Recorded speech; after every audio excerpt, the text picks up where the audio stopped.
TDAH é uma vantagem? Vem cá, eu vejo volta e meia algum profissional da saúde, da psicologia, médico, psiquiatra, enfim, sempre comentar sobre essa maneira de funcionar que nós temos. E o que eu quero trazer neste vídeo é uma pergunta simples, tá? Responder uma pergunta simples. Será que o funcionamento do nosso cérebro, será que o que passa na nossa cabecinha é vantajoso? Nos traz algumas vantagens competitivas em relação a outras pessoas que não têm transtorno? É sobre isso o vídeo de hoje.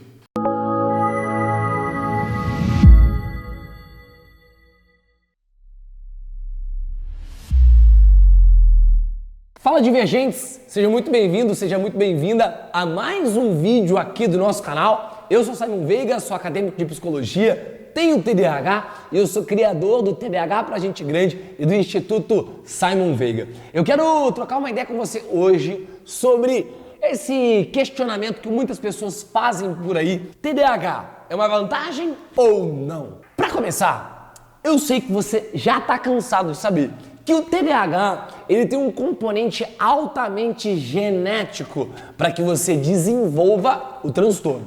E claro, fumar, beber são hábitos que acabam potencializando e aumentando as chances, afetando esse desenvolvimento na formação do cérebro dos indivíduos. É por isso que mulheres que fumam, mulheres grávidas que fumam, que bebem, elas acabam expondo o filho a uma maior probabilidade de desenvolver o TDAH. Então, se ela já tem um componente genético alinhado a esse comportamento, esse fator ambiental, as chances do filho ter TDAH são cada vez maiores. E olha que coisa louca, a maioria desses genes, pessoal, eles estão associados diretamente com o sistema, guarda isso, de recompensa do cérebro. Então, olha, fumar, beber afeta diretamente, olha só, na formação do cérebro, no desenvolvimento do cérebro da criança,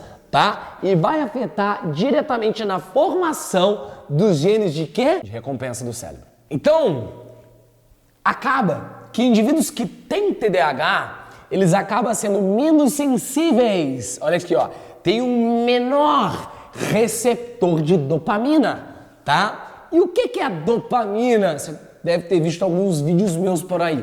A dopamina, ela é o hormônio, é o neurotransmissor do se sentir bem. Claro que dopamina também está relacionado à dor. Dopamina, ele é o neurotransmissor da motivação, que faz você entrar em movimento. Mas eu quero que você entenda que dopamina é aquele neurotransmissor responsável por fazer você se sentir bem. Beleza? Isso significa, vem comigo, olha cá, vem cá.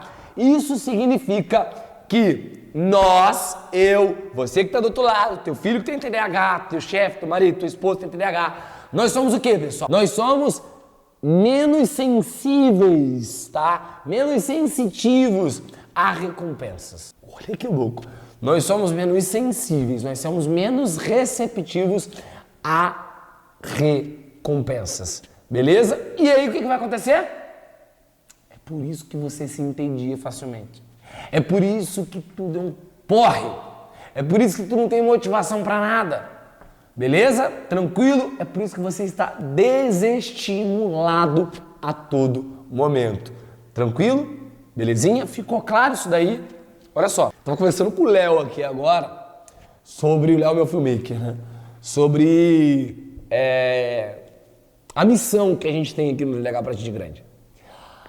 A missão que a gente tem no Instituto Simon Veiga é a missão de democratizar a saúde mental.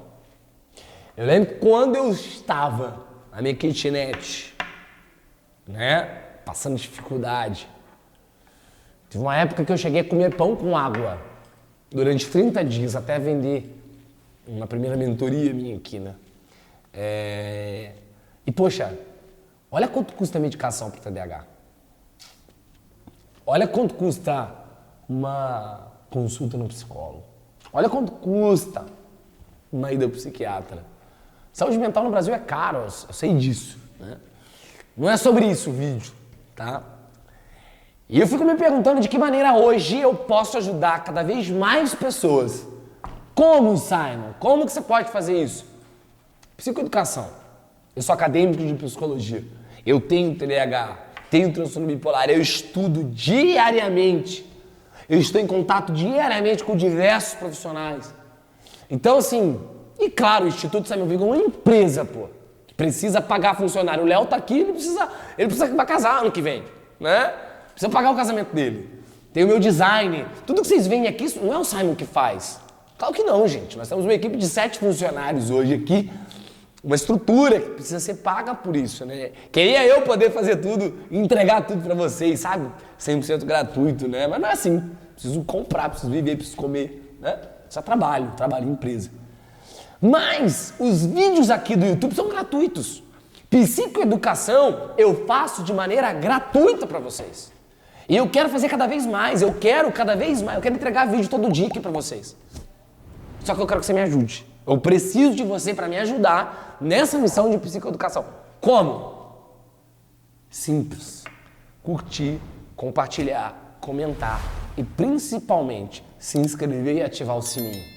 Cada vez que você faz isso, você me ajuda a chegar a mais pessoas.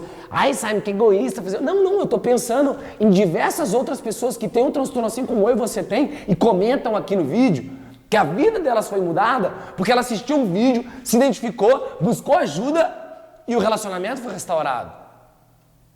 E conseguiu o emprego, conseguiu a promoção, o filho voltou a se desempenhar na escola por um vídeo.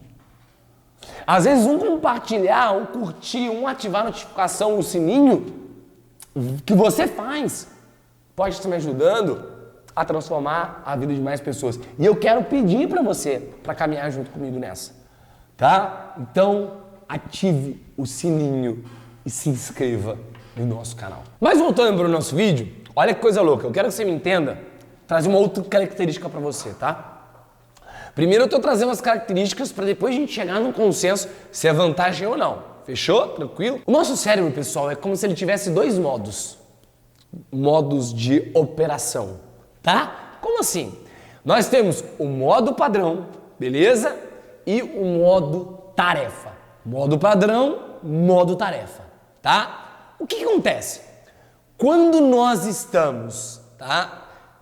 Existe, né, uma grande diferença, pessoal, em um cérebro em descanso, tá? E em um cérebro que está engajado em uma tarefa. E quando são feitas aqueles análises no cérebro, né? É impressionante como dá para ver a diferença de ativação do cérebro, sabe? De ativações de neurônios, sabe? Dos cérebros quando o cérebro está no modo normal para quando o cérebro está no modo tarefa. Então, uma pessoa que não tem TDAH e ela vai iniciar uma tarefa, ela sai do modo padrão e entra no modo tarefa. Qual que é a treta quando tem TDAH? A treta quando tem TDAH é que o modo padrão e o modo tarefa, quando você está entrando numa atividade, ou seja, começa a ter foco. Pô, eu vou começar a ler esse livro. Eu saio do meu modo padrão para entrar no meu modo tarefa, ler o livro, ficar focado, engajado, não responder a atividades ao meu redor. O problema é que o TDAH, ele não consegue parar o modo padrão. Ele está no modo padrão, ele entra no modo tarefa e ele mantém os dois. Entendeu? E aí começa um problema gigante. Além de tudo isso que eu falei para vocês, pessoal, os cientistas também observaram, tudo isso você vê em outros vídeos meus, eu estou fazendo uma recapitulação com você para a gente chegar nessa resposta. Os cientistas, eles observaram que indivíduos que têm TDAH, eles têm um córtex, lembra? Menor atividade no córtex pré-frontal. E aí, olha só, quando a gente pensa em padrões de controle de atenção, em padrões de regulação emocional, de inibir um comportamento, inibir respostas, o TDAH, ele o quê? Ele tem uma falha em tudo isso. Então o TDAH tem dificuldade de controlar o comportamento, ele não tem um freio. O TDAH ele tem dificuldade de inibir um comportamento em relação ao meio. Ele tem dificuldade de regular aquilo que ele está sentindo em relação ao meio. Então alguém fala alguma coisa, parece que você está triste demais. foi demais, uma situação X, você sentiu 5x, sabe? Não consegue regular tudo isso. Beleza? Tranquilo? Então, como resultado dessa diferença que acontece no cérebro do TDAH, os psicoestimulantes, eles são indicados justamente para regular essa produção de neurotransmissores, né, como a dopamina, e para estimular essa produção. Por isso são psicoestimulantes. Sabe, o cara que toma, o cara que já é acelerado, por que ele vai tomar um estimulante? É para estimular a produção e regular a produção desses neurotransmissores e para estimular, né, a atividade no córtex pré-frontal, que é justamente responsável por esse freio. Tranquilo? Beleza? É aí que entra a funcionalidade da medicação. Sabe, mas isso quer dizer que existe alguma vantagem em ter os clássicos sintomas do TDAH? Não. Não existe uma vantagem em ter qualquer transtorno psiquiátrico. Isso eu quero deixar muito bem claro aqui. E você que me acompanha, você que acompanha vários vídeos meus, você sabe muito bem que eu não romantizo o transtorno. Puxa, eu tenho TDAH, eu tenho transtorno bipolar. Eu sei de todas as dificuldades que esses transtornos levaram à minha vida. Eu sei que esses transtornos, aliados ao meio que eu vivia, me levou o quê? Me levou a uma dependência química, me levou a tentativa de suicídio, me levou a diversas dificuldades, né? A perder muito emprego, a dificuldades em relacionamentos. Então eu sei, eu não posso chegar aqui e romantizar para vocês. Porém, eu quero convidar vocês a fazer uma análise que vai um pouco além da academia, que vai um pouco além do que se vê por aí. Longe de falar que, você é uma Ferrari, um super potencial. Para com essa merda! Eu não tô aqui para ficar falando desse jeito, não. Nossa, eu tenho até uma raiva de profissionais. Deus que me perdoe. Eu tenho até raiva de profissionais que ficam falando, sabe, romantizando o transtorno. Ser uma Ferrari que não tem direção. Para com isso. Pode ser médico, psiquiatra, autor de livro. Não cita nome, Simon. Mas não romantizem, tá? Não romantizem. Só que eu quero trazer uma outra análise, para além da academia aqui para vocês. A análise que eu quero trazer para vocês é da seguinte, pessoal. Por quê, pessoal? Existe uma pesquisa que foi feita recentemente que mostrou, pessoal, que uma diferença, tá? Entre tribos fixas e tribos nômades no Quênia. Então foram lá, fizeram uma pesquisa lá com tribos fixas e tribos nômades lá no Quênia. E sabe qual foi o resultado dessa pesquisa, pessoal? Que pessoas, olha isso, pessoas com maior frequência de genes ligados ao TDAH eram melhores em conseguir o quê? Comida. Olha que louco! Uma pesquisa em tribos no Quênia, 2 tipos de tribos. Tribos fixas e tribos nômades. E as tribos que tinham o gene do TDAH, obviamente, quais as tribos tinham o gene do TDAH? As nômades. As que viviam buscando mudanças, que buscavam novos estímulos, se adaptavam de maneira mais fácil, tinham um pensamento criativo, fora da caixa. E aí, olha o que eu quero que você entenda. Isso quer dizer que o TDAH ele torna o indivíduo criativo? Por que essa fase? TDAHs são criativos. Cara, o TDAH ele precisa ser criativo. Olha que coisa louca. Se as pessoas são ensinadas na escola a estudar sentada quietinho, o TDAH ele não consegue ficar sentado quietinho. A única forma de ele conseguir aprender vai ter que ser o quê? De maneira diferente. Então pensa comigo, qual é a caixa? A caixa é sentado, olhando a professora, aprendendo. O fora da caixa, ter que ir em casa, sentar, ler o livro, andar de um lado para o outro, explicando em voz alta, escrevendo num quadro branco, que era o que eu fazia. Eu não conseguia aprender na sala. O Léo viu aqui, ó, é livro de um lado, computador do outro, eu ando para cá, eu ando para lá, junto um conteúdo aqui, outro conteúdo ali, outro conteúdo aqui, crio um cenário na minha cabeça para entregar. Porque se eu tiver, não funciona. Então, o que é isso? Isso é ser criativo? Isso não é uma habilidade. Guardem isso. Isso é, por eu funcionar diferente, o meu cérebro ele precisa se adaptar. Ele precisa fazer novas conexões neurais. Ele precisa de estímulos diferentes para pegar aquilo. Só que todo mundo fala que, que TDAHs são criativos. Claro que somos, porque se a gente não buscar formas novas de fazer aquilo que geralmente vocês fazem, nós estamos ferrados. Então a gente, se estimulado de maneira correta, tendo um ambiente correto, né? Se você tiver essa vontade de buscar, de aprender, de criar, porque aí depende de você também, né? Se você buscar novos contextos, novas experiências, você, com essa maneira de funcionar diferente, vai criar conexões diferentes, vai pensar fora da caixa e vai ter resultados diferentes. Vocês estão entendendo? Então, puxa, olha que louco. Gente, se vocês começarem... Aí volta para a tribo do Quênia. Olha que coisa louca que eu fiz aqui agora. Vocês perceberam o que eu fiz? Eu estava num assunto, entrei num e voltei para isso. O TDAH geralmente não consegue voltar. Porra, sabe, você tem TDAH e você consegue. Sabe por que o TDAH não consegue voltar? Porque essa habilidade de retomar chamam funções executivas. Funções executivas é um conjunto de habilidades do córtex pré-frontal. Córtex pré-frontal é justamente onde a gente tem menor atividade. Olha que louco!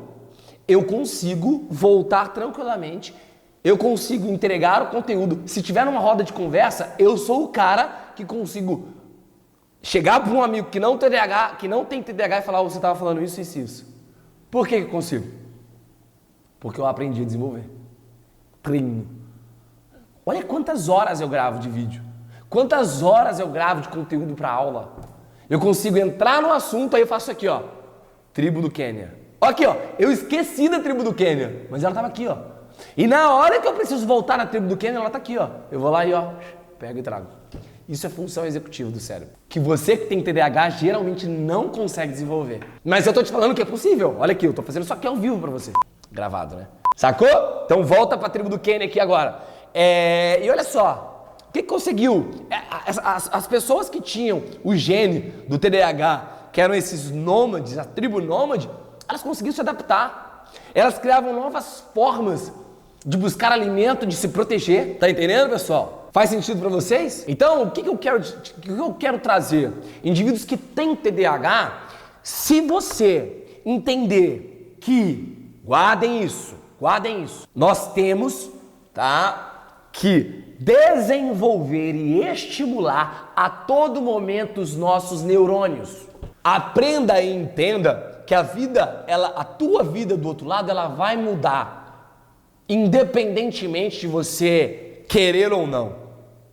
A mudança é inevitável, certo? Se você está aí do outro lado e você tem um transtorno, você tem, uma adaptabilidade, você tem inevitavelmente você vai ter que se virar. Ou você vai se colocar numa posição de vitimismo em relação ao transtorno, ou você vai olhar aquilo como uma ferramenta, uma oportunidade. Pô, beleza. Cara, já funciona diferente. Cara, eu já sou assim. Então, eu vou pegar aquilo ali, vou buscar ferramentas para agir diferente, para cumprir a tarefa que eu preciso. Anota. Buscar ferramentas para cumprir a tarefa que você precisa faz parte da tarefa. Eu preciso ler o livro, mas não consigo. Ah, é? Você não consegue? Então tu vai buscar meios de ler. Porque buscar os meios para ler também faz parte da tarefa de ler. O problema é que você já se coloca dentro de um quadro, coloca dentro de uma caixa de que TDAH tem dificuldade de leitura. Então eu não vou conseguir ler. Tô nem aí para você. Porque buscar meios para fazer a tarefa faz parte da tarefa. Seja maduro o suficiente, crie meios, se adapte, crie novas formas. Porque pessoas com transtorno, elas podem sim desenvolver isso. Elas têm uma oportunidade maior de desenvolver os neurônios para se adaptar pelo processo de neuroplasticidade. Faz sentido para você? Comenta aqui embaixo, pessoal, para eu saber se você está entendendo. Bom, tinha mais coisa para falar nesse vídeo, Mas eu falei pra caramba, entramos em vários assuntos. Resumindo, TDAH é uma vantagem ou não? Não é vantagem você ter um transtorno, não vamos romantizar. Porém, contudo, todavia, entretanto, eu quero trazer esse pensamento fora da caixa para você. Nós pensamos sim fora da caixa. Por quê? Porque somos obrigados a pensar fora da caixa se quisermos ter resultado. Michael Phelps não é um medalhista olímpico que é porque tem TDAH. Ele é um medalhista que é medalhista olímpico que é apesar do TDAH. Porque o TDAH trouxe, sem dúvida nenhuma, limitações para ele. Tata Werneck não é apresentadora que é por conta do TDAH. Ela é apesar do TDAH. Ela entendeu a maneira que ela funcionava. Ela utilizou as maneiras que funcionavam para ela e criou novas formas. O Simon, ele não tem a comunicação que tem, né? Não faz o que faz por conta do TDAH. Porém, olha isso. A maneira que eu criei de fazer conexões, de aprender, me possibilitou, sabe o quê? A ter uma comunicação clara. Todo mundo fala pra mim assim, Simon, você consegue explicar o difícil, tornar o difícil fácil. Aquilo que eu não consigo entender, você vem aqui, você explica, você resume a minha vida. Por quê? Porque eu consigo pegar o que tá difícil em artigo, transformar no conhecimento fácil e prático. Conexões, adaptabilidade, pensar fora da caixa, que inevitavelmente o transtorno acabou me forçando a fazer. Beleza? Tranquilo? Comenta nesse vídeo e te vejo no próximo vídeo.